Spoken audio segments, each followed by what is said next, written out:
아멘. 오늘 하루도 우리의 선포대로 우리 하루 가운데 이루어지길 소망합니다. 몇 해 전 한 간증 영상을 통해 인상 깊은 이야기를 들은 적이 있습니다. 이야기의 주인공은 20대 중반의 한 청년이었습니다. 교회에서 잘하고 예배도 잘 드리고 학창 시절에는 전도도 하며 열심히 신앙생활했던 친구의 이야기였습니다.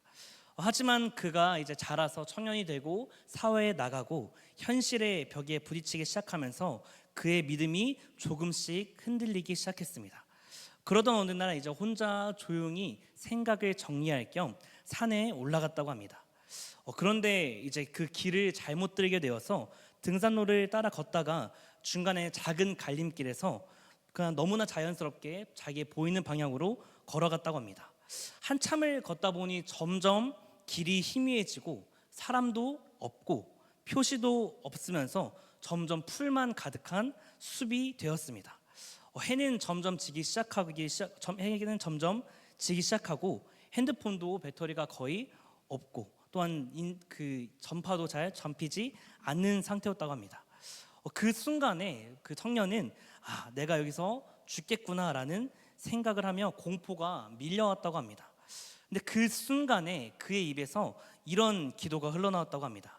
하나님, 제가 하나님을 멀리에서 이렇게 길을 잃었습니까?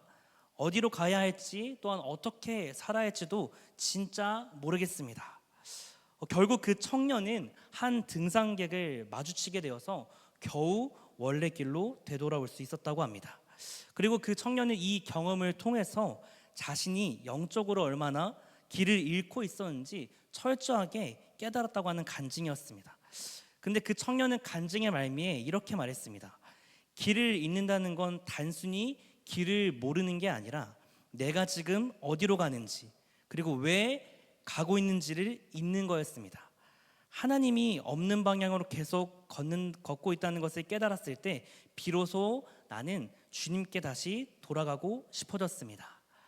사랑하는 성도 여러분, 우리는 인생에서 얼마나 자주 이렇게 길 잃음을 경험하고 있습니까? 겉으로는 괜찮아 보이기도 하고 또한 바쁘게 살아가고 사람들을 만나며 일상적인 생활을 하며 살아갑니다. 그런데 마음속에서는 점점 방향을 잃어버릴 때가 있습니다. 기도가 멈출 때가 있고 또한 말씀이 들리지 않을 때가 있고 눈에 들어오지 않을 때가 있습니다. 그때 우리는 종종 이렇게 생각합니다. 하나님은 너무 느리시다. 내 인생은 내가 책임지고 끌고 나가야 한다. 그렇게 우리는 하나님의 뜻이 아닌 현실적인 판단, 내가 보기에 가장 안전한 길을 선택할 때가 있습니다. 믿음의 길을 살짝 비껴나가는 것입니다. 혹시 지금 이 순간에도 그런 자리에 계시지 않습니까? 마음속 깊은 곳에서 나는 믿고 싶기는 한데 지금 상황이 너무 버겁고 때때로 하나님이 너무 멀게 느껴질 때, 하나님을 인내하는 이 자리가 기다리다가 지치고 기도해도 달라지지 않는 그런 현실 가운데 슬그머니 믿음은 내려놓고 계산과 현실적인 선택을 꺼내놓는 그런 순간들이 있습니다. 또한 그런 선택을 하는 상황이 바로 오늘 본문 속에 다윗의 상황 가운데 이루어지고 있습니다. 사울에게 쫓기고 동굴에 숨어 지내고 또한 계속되는 도망자의 삶에 몸도 마음도 지친 그런 다윗, 그가 오늘 스스로 이렇게 생각합니다. 나는 언젠가 사울에게 죽을 것이다. 다윗은 기도하지 않았습니다. 하나님께 묻지 않았습니다. 그는 자기 마음의 생각에 따라, 합리적인 생각에 따라 자기의 방식대로 선택했습니다. 사랑하는 성도 여러분, 오늘 이 말씀은 우리에게 이렇게 묻고 있습니다. 믿음이 사라질 때 우리는 어디로 향하고 있는가? 그리고 그 길 끝에는 하나님이 정말 계시는가? 오늘 이 말씀을 통해 믿음을 잃은 다윗의 여정을 통하여서 그 가운데서 지금도 일하시는 하나님의 은혜를 함께 나누길 소망합니다. 우리 함께 사무엘상 27장 1절 말씀을 우리 개역 개정과 새번역 성경으로 함께 선포하시겠습니다. 다윗이 그 마음에 생각하기를 내가 후일에는 사울의 손에 붙잡히리니 블레셋 사람들의 땅으로 피하여 들어가는 것이 좋으리로다. 사울이 이스라엘 온 영토 내에서 다시 나를 찾다가 단념하리니 내가 그의 손에서 벗어나리라 하고, 다윗이 혼자서 생각하였다. 이제 이러다가 내가 언젠가는 사울의 손에 붙잡혀 죽을 것이다. 살아나는 길은 블레셋 사람의 땅으로 망명하는 것뿐이다. 그러면 사울이 다시 나를 찾으려고 이스라엘의 온 땅을 뒤지다가 포기할 것이며 나는 그의 손에서 벗어나게 될 것이다. 아멘. 오늘 본문 1절을 보면 이렇게 시작합니다. 다윗이 그 마음에 생각하기를. 세번역 성경으로는 다윗이 혼자서 생각하였다라고 합니다. 이 표현은 단순히 혼잣말 그 이상의 표현입니다.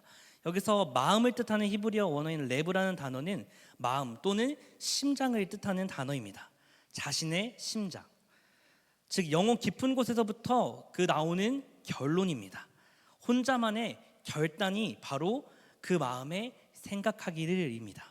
그런데 여기서 문제가 무엇이냐면 바로 하나님께 묻지 않았다는 것입니다. 이 사무엘상 27장 1절 말씀의 영어 성경 버전에서는 처음에 시작하는 다윗이 그 마음에 생각하기를이라는 문장 앞에 한 단어가 포함되어 있습니다. 바로 그러나입니다. 그러나 다윗이 그 마음에 생각하기를. 사무엘상 여러 본문에서는 다윗이 여호와께 묻자와 이르되라는 표현이 자주 등장하고 있습니다. 그런데 여기서는 그 연결고리가 빠져 있습니다. 오히려 그러나라는 상반되는 단어가 들어가 있습니다.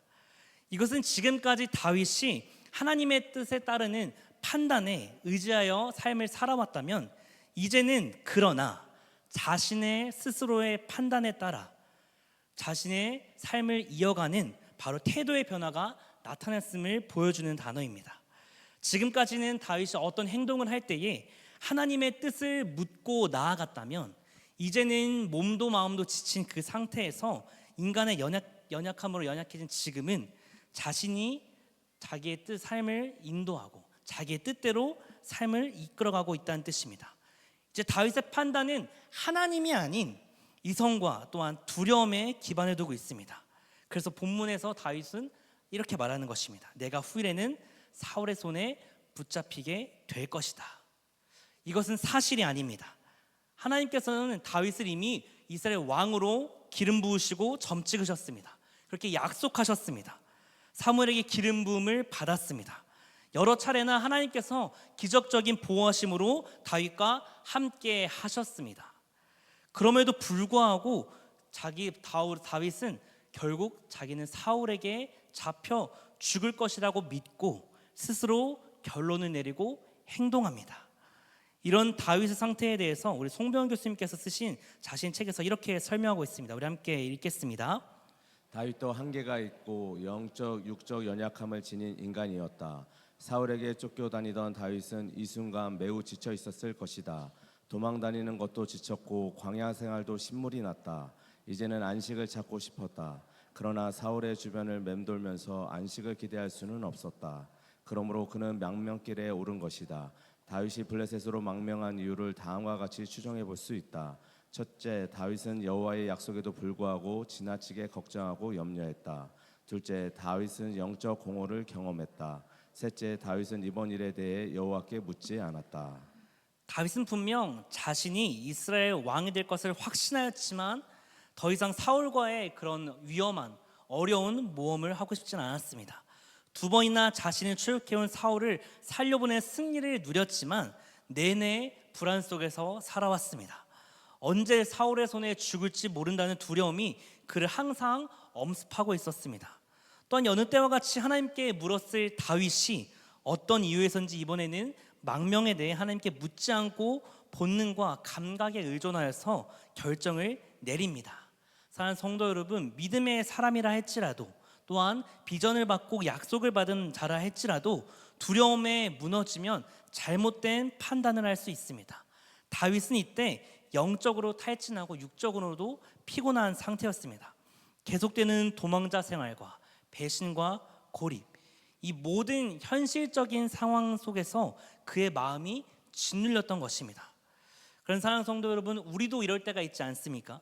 하나님이 주신 비전이 있고 또한 약속이 있음에도 불구하고 현실이 너무 무거워서 그 약속이 아무 의미 없어 보일 때가 있습니다. 오히려 그 약속보다 하나님의 말씀보다 나의 현실이 더 커 보일 때가 있습니다. 그때 우리는 마치 다윗과 같이 나의 소리를 따라가기가 참 쉬울 때가 너무나 많은 것이 우리의 연약함입니다. 이렇게 하나님께 묻지 않고 자기 마음속의 생각을 따라 자기의 방식대로 다윗은 이제 600명과 그의 가족들과 함께 블레셋 가드로 향합니다. 이 가드라는 도시는요, 바로 자신이 죽였던 골리앗이 태어난 동네였습니다. 그런데 그곳에서 이제는 다윗이 하나님이 아닌 인간 왕 아기스 왕에게 충성을 맹세합니다. 이것은 어찌 보면 반대의 의미로 굉장한 변화입니다. 그는 자신을 종이라고 표현하며 지위를 낮춥니다. 히브리어로 에벳이라는 종을 뜻하는 에벳이라는 단어는요, 단순한 고용인이 아니라 어느 한 곳에 복속된 사람, 종속된 사람을 의미합니다. 한마디로 다윗은 이제는 하나님의 종이 아닌 스스로가 아기스의 종이 되기를 자청한 것이었습니다. 사랑하는 성도 여러분, 믿음이 사라지면, 그리고 하나님께 묻지 않고 내 방식대로 나의 삶을 결정한다면 우리는 적과도 타협할 수 있습니다. 예전에는 이것은 절대 안 돼, 나는 절대 저 길로 가지 않을 거야 라고 했던 그런 길도 믿음이 사라지게 되면 이게 현실이니까 라고 하면서 그 길을 걸어갈 수도 있습니다. 다윗은 스스로를 종이라고 낮추면서 아기스에게 은혜를 구하며 나아갔습니다. 그는 이제 더 이상 하나님의 사람이 아닌 아기스의 부하가 되기를 자처한 것입니다. 믿음이 사라지면 정체성도 흔들립니다.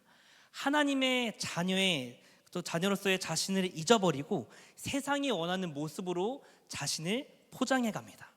그러면서 나의 뜻이 마치 하나님의 뜻인 것처럼 착각하며 세상 안에 흡수되어 버립니다. 그러나 그 흔들리는 세상 속에서도 끝까지 믿음을 붙잡고 서 있는 우리 모두가 되길 소망합니다. 사무엘상 27장 5절에서 7절 말씀을 우리 함께 선포하시겠습니다. 다윗이 아기스에게 이르되 바라건대 내가 당신께 은혜를 입었다면 지방 성읍 가운데 한 곳을 내게 주어 내게 살게 하소서. 당신의 종이 어찌 당신과 함께 왕도에 살리이까 하니 아기스가 그날의 시글락을 그에게 주었으므로 시글락이 오늘까지 유다 왕에게 속하니라.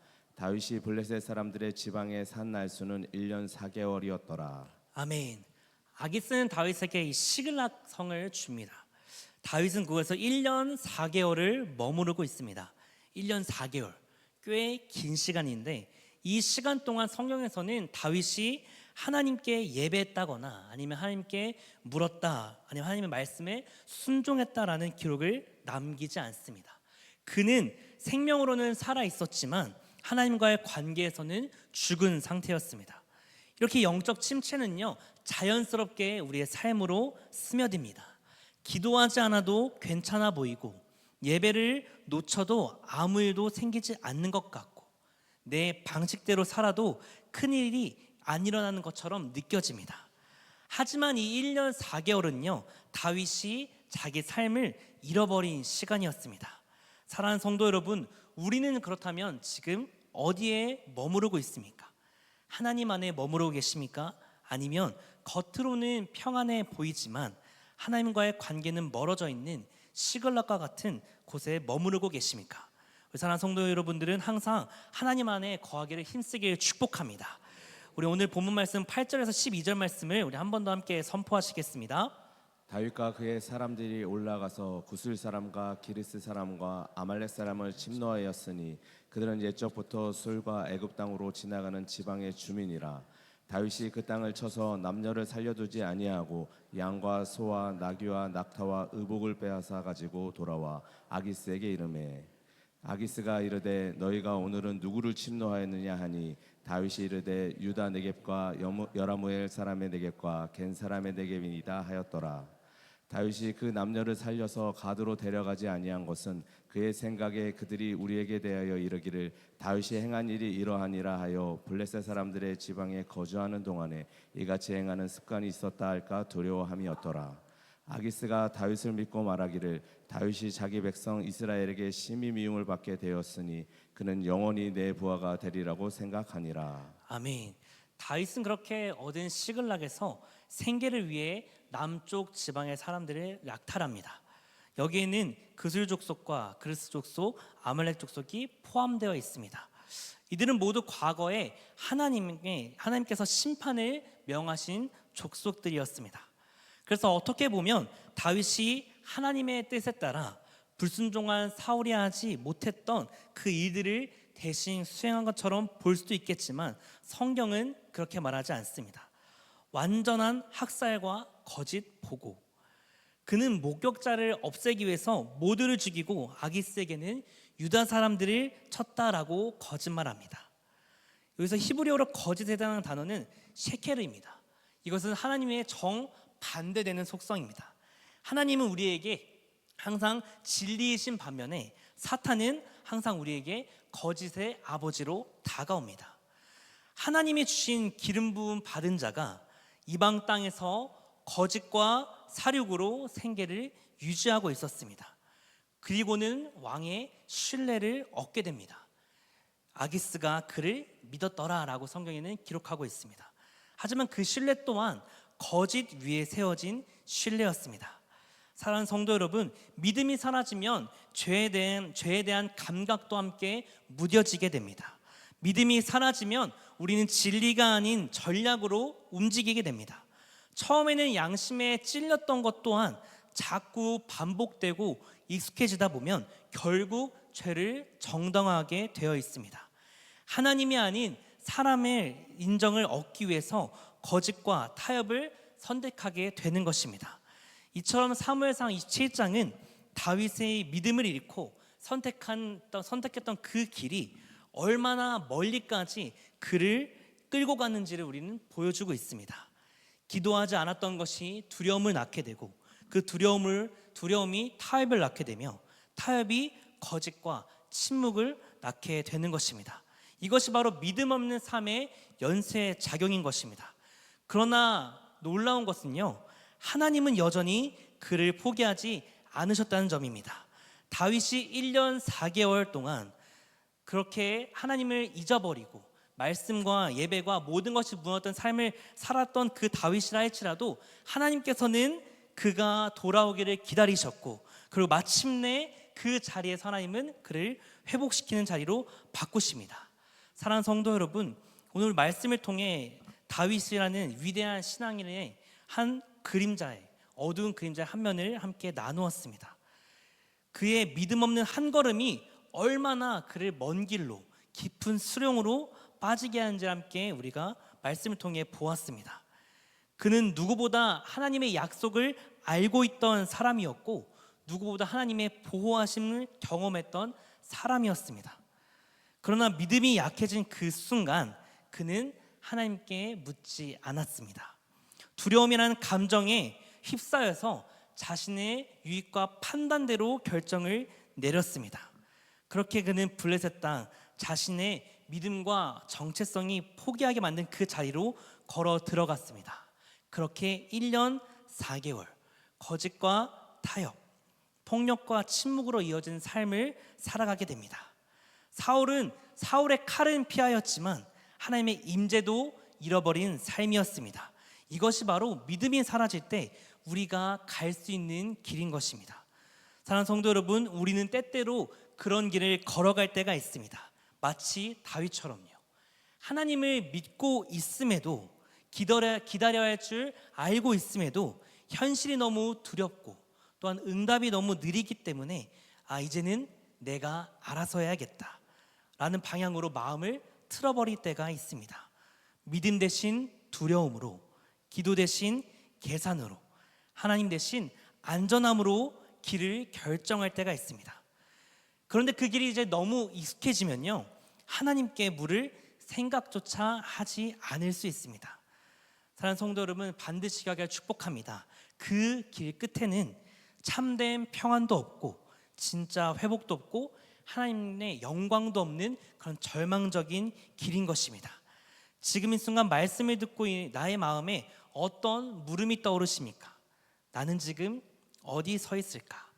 지금 내 삶의 방향은 하나님이 기뻐하시는 길인가? 아니면 내가 두려움을 피해서 스스로 만든 길일까? 오늘 이 시간 조용히 마음을 들여다보며 믿음이 식을 때마다 나도 모르게 선택하는 작은 타협들, 또한 기도 없이 결정해버린 중요한 순간들, 하나님보다 상황과 현실을 더 크게 여겼던 마음들이 떠오르지 않으십니까? 이 시간 우리가 함께 하나님 앞에 이런 질문들을 가지고 함께 나아가길 소망합니다. 지금 나는 어떤 길 위에 서 있는가? 이 길은 하나님이 이끄신 길인가? 내가 만들어낸 길인가? 믿음이 사라질 때 나는 어느 길로 가고 있는가? 그리고 지금 나는 돌아갈 수 있는가? 할렐루야. 사랑하는 성도 여러분, 우리는 돌아갈 수 있습니다. 다윗이 시글락에서 하나님을 찾지 않았을지라도 하나님은 여전히 그를 기억하고 계셨습니다. 그리고 곧 이어질 사무엘상 30장의 말씀들을 보면 다윗은 다시 하나님께 묻기를 시작하고 다시 기도하기 시작하며 다시 일어나기 시작합니다. 하나님은 지금도 믿음 없이 걸어가는 우리를 포기하지 않으십니다. 우리가 선택한 잘못된 그 길 끝에서도 돌아오기만을 기다리고 계십니다. 그러므로 오늘 하루가 나의 마음을 다시 하나님께로 돌리는 하루가 되길 소망합니다. 두려움 대신 믿음을 선택한 하루가 되시길 축복합니다. 침묵 대신 기도를 회복하며 내 계획 대신 주님의 뜻을 구하는 하루가 되시길 축복합니다. 믿음이 사라져갈 때 우리가 가는 길은 언제나 우리를 멀리 데려가려 하지만 하나님은 그 길 끝에서도 우리를 다시 부르십니다. 그 부르심에 다윗도 돌아갔고 베드로도 돌아갔고 탕자도 돌아갔습니다. 사랑하는 성도 여러분, 하나님은 언제나 그 자리에서 우리가 돌아오기만을 항상 기다리고 계십니다. 다윗이 그 어두운 시기를 보내고 다시 일어날 수 있었다면 우리 또한 그 은혜가 오늘 함께 하시길 소망합니다. 사랑하는 성도 여러분, 오늘 하루의 삶 가운데 만약 내가 그 길이 하나님이 인도한 길이 아니라는 생각이 든다면, 또한 기도하는 중에 아니 오늘 하루 살아가실 때 내가 내 안에 나도 모르게 했던 작은 타협들과 나도 모르게 아니면 이제는 반복적인 타협으로 인해 나에게 무뎌진 부분이 있다면 주님께서 떠올려 주실 줄 믿습니다. 그것을 포기하고 과감히 주님께 다시 돌아가는 믿음의 길이 시작되어 있는 하루가 되시길 주님으로 축복합니다. 기도하겠습니다. 하나님 아버지, 감사합니다. 오늘도 우리는 다윗처럼 흔들릴 때가 있습니다.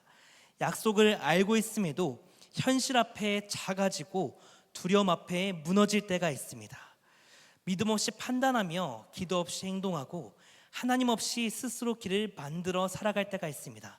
주님, 이제는 다시 주님께 돌아가길 소망합니다. 다시 주님의 얼굴을 구하길 소망합니다. 다시 그 믿음의 길을 걸어가길 소망합니다. 시글락 같은 내 인생길이었다면 다시 은혜의 자리로 바꾸어 주시옵소서. 말씀을 깨우시고 말씀으로 깨워 주시옵시고 성령으로 붙들어 주사 다시 기도의 무릎을 허락하여 주시옵소서. 그렇게 이루실 하나님께 찬양하며 예수님의 이름으로 기도드렸습니다. 아멘.